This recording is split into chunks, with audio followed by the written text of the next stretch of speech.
Hey, and welcome back to my channel. Today I want to talk to you about two year-end donation tax strategies. Okay, so if you are a charitable person, or if you're not a charitable person and you want to learn about the donation tax strategies, then this video is for you. If you're new to my channel, my name is Boris Musheyev. I'm a CPA and a certified tax strategist. Every week I release a YouTube video for you, the business owner, so that you can learn how to start saving money on taxes by easily implementing the strategies that I teach you on this YouTube channel. All right, so what are those two year-end tax planning donation tax strategies? So we're going to talk about donor advised fund. Okay, so believe me, if anybody tells you that you need to open up your own foundation or your own nonprofit account so that you can put money away into it to reduce down your tax liability, forget all the noise. I'm going to super simplify it for you and explain to you what is a donor advised fund.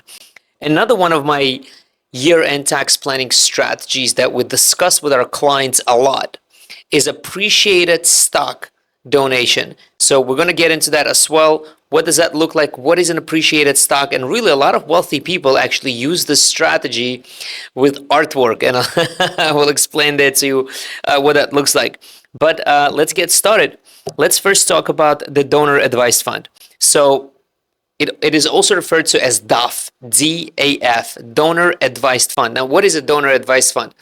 Believe it or not, it is such a simple bank account, okay? It's a bank account specifically designed or designated, I should say, for charitable donations. So it is your bank account. It is as easy as opening up a bank account. A lot of financial institutions can help you open it, or you can open up your own. Literally, you don't need their help, but it's a bank account that you open.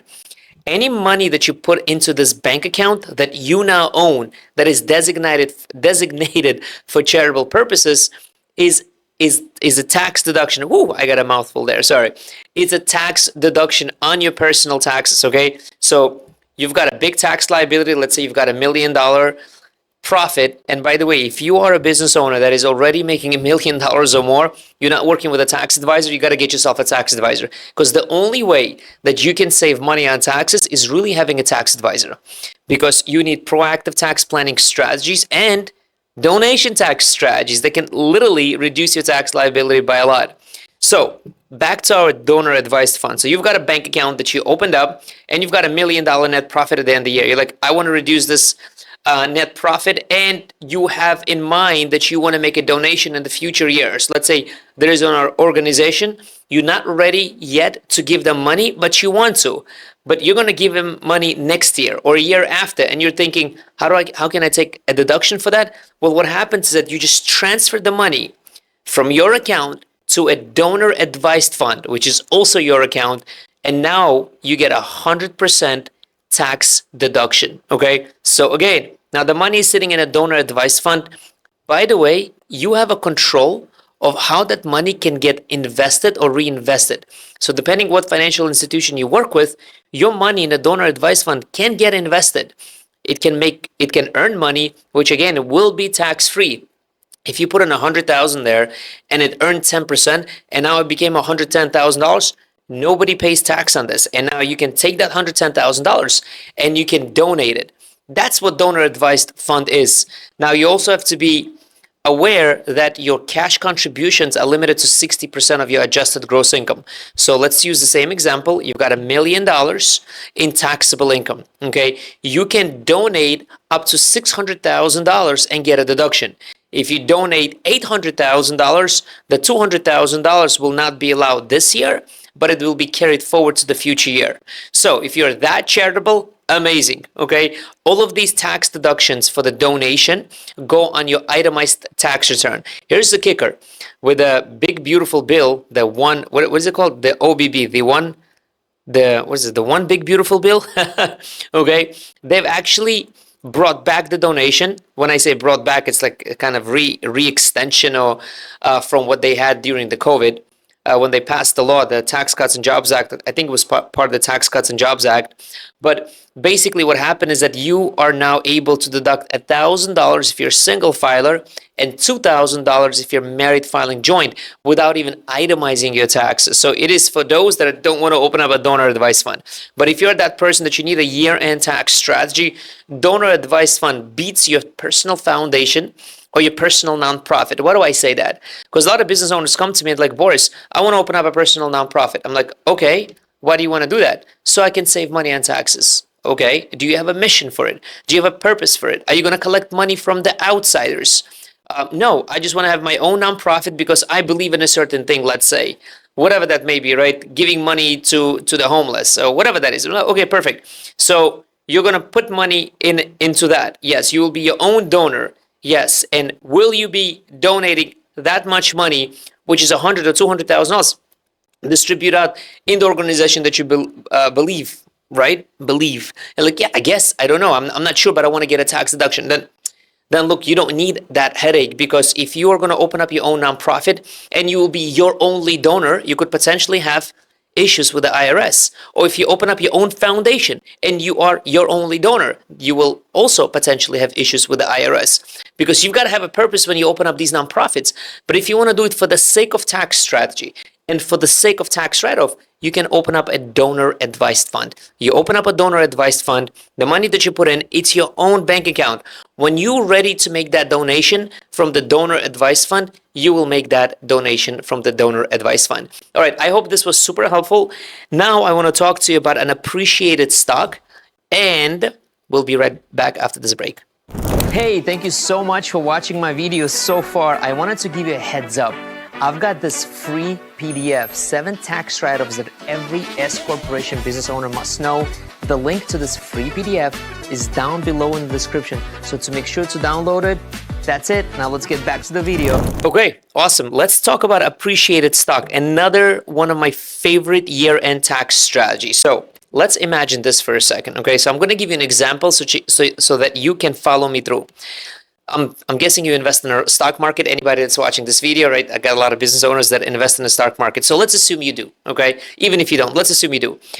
Let's say you buy a stock, an Apple stock for $100, even though I don't think it's $100 today. Like, it's like way more than that, okay? But let's just assume it's $100.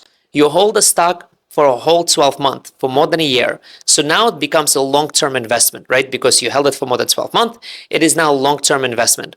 So if the stock goes up to, let's say, $300, okay, so $100 to $300, right? It increased in value from 100 to 300.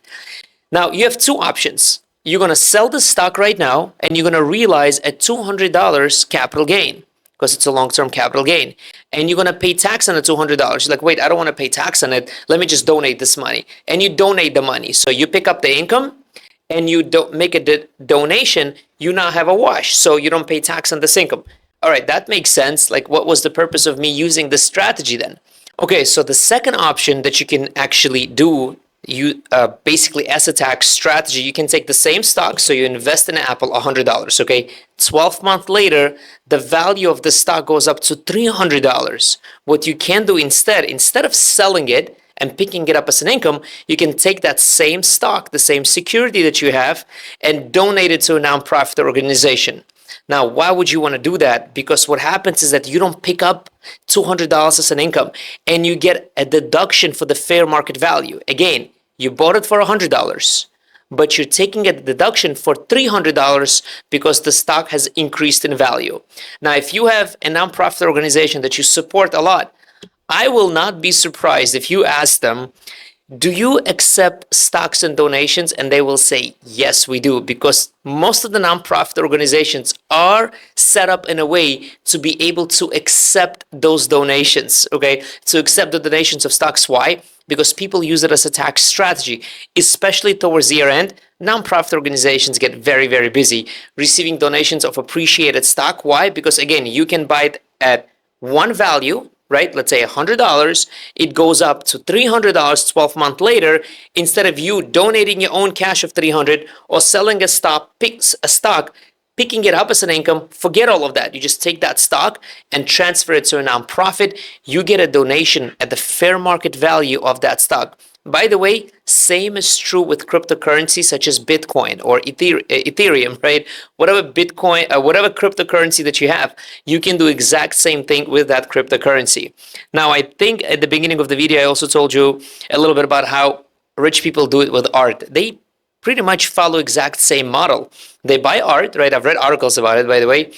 So they buy art at a certain value, let's say $10,000. They wait a year or a little bit longer. They get it appraised. And remember, the appraisal of an artwork can be subjective, okay? So they buy it for 10, appraise it for 30 or whatever that may be, and then they donate an art that is worth $30,000, excuse me, that they bought for $10,000 that is now worth $30,000 and get a $30,000 donation deduction. The same strategy applies to stocks, okay? So, ladies and gentlemen, that is it for you. Here's your year-end tax planning strategies. Now, if you are a client of Boris M Tax, so if you are a client and we're doing your tax advisory and we're kicking ass, reducing your taxes, and you think that this strategy could be applicable to you, please make sure to contact your tax advisor at my firm. You know who your tax advisor is. We'll make sure we are implementing this tax strategy for you if it is something you're interested in. And if you're not a BM Tax advisor client, I recommend you schedule a free tax strategy. The link is below this video. Or if you enjoyed these videos and it helps you with your taxes, we would appreciate a like or a subscribe so that you will be notified the next time more of these tax strategies are released. Thanks so much.